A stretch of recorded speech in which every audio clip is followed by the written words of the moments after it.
హైదరాబాద్ ఇంతకాలం సాఫ్ట్వేర్ రంగం కావచ్చు, ఫార్మర్ రంగంలో మంచి పేరు తెచ్చుకుంది. ఇప్పుడు ఏకంగా స్పేస్ అంతరిక్ష రంగంలో కూడా పేరు తెచ్చుకుంటేందుకు ముందు వరుసలో ఉందని చెప్పుకోవచ్చు.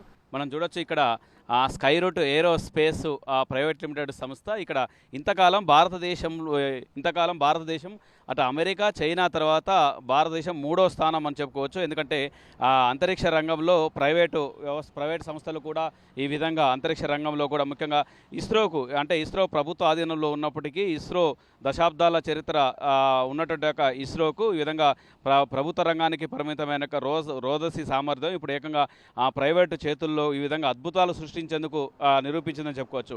హైదరాబాద్కు చెందిన ఒక ప్రముఖ సంస్థ ఇది. Space tech startup Skyroot ఏరోస్పేస్కు సంబంధించి ఒక పూర్తి స్వదేశీ టెక్నాలజీతో అంటే ఇండియన్ బేస్ టెక్నాలజీతోటి ఏర్పడేటువంటి ఇది ఈ విధంగా చాలా సక్సెస్ఫుల్గా ఉందని చెప్పుకోవచ్చు. ఎందుకంటే నిన్న ఆ విధంగా విక్రమ్-1 విజయవంతం కావడంతో విజయవంతంగా నింగిలోకి దూసుకెళ్ళింది. అయితే తిరుపతిలోని శ్రీహరికోట సతీష్ ధావన్ అంతరిక్ష కేంద్రంలో మొదటి ప్రయోగ వేదిక అద్భుత ఆవిష్కృతం అయిందని చెప్పుకోవచ్చు. దాంతో ఈ విధంగా కక్షలోకి పంపినటువంటి ఇది ఈ హైదరాబాదుకు ఈ టెక్నాలజీ తోటి మంచి పేరు వచ్చే విధంగా ఉందని చెప్పుకోవచ్చు.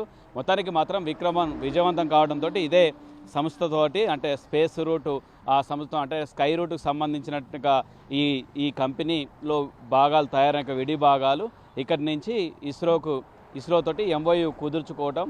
దీంతో ఇస్రోకు ఈ విధంగా ఇక్కడ ఇస్రో శాస్త్రవేత్తలు టెక్నాలజీ ఇచ్చినటువంటి ఒక ప్రకారంగానే వీళ్ళు కూడా విడి భాగాలు తయారు చేసి అందించడం, ఇవి కూడా సక్సెస్ఫుల్గా కావడంతో హైదరాబాద్కి మంచి పేరు వచ్చిందని చెప్పుకోవచ్చు.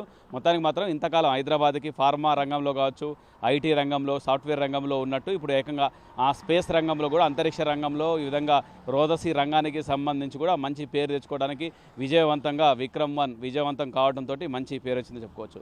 కెమెరా పర్సన్ చందుతో రవిచంద్ర, సాక్షి టీవీ, హైదరాబాద్.